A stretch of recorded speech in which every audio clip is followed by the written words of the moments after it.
Gates open, they're up and racing. Ideal View, Boss Pogi is on the outside. Then comes Gray Magic running alongside Manila Magic. My Chic is sneaking in down on the inside. Zing and Super Elegant is running at the tail of the field as they round towards the 3/4 mile pole.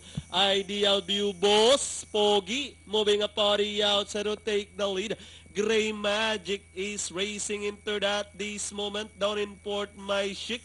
Zing running by the rail, running alongside Manila Magic, and Super Elegant is still running at the tail of the field.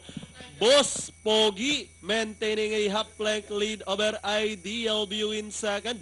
Gray Magic remains in third, and down in fourth is My Chic as they pass the last 800 and now going to the final 600. Two runners keep on matching their strides together.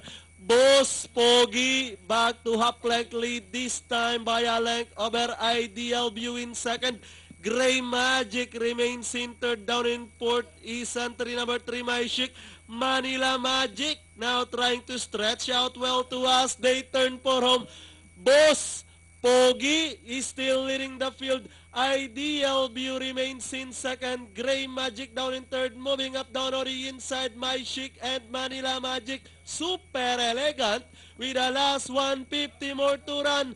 Boss Pogi is still leading the field. My Chic leveling up in between runners and on the outside Ideal View. But Boss Pogi winning this race over My Chic, close between Super Elegant, Ideal View, Gray Magic, Manila Magic, and Zing.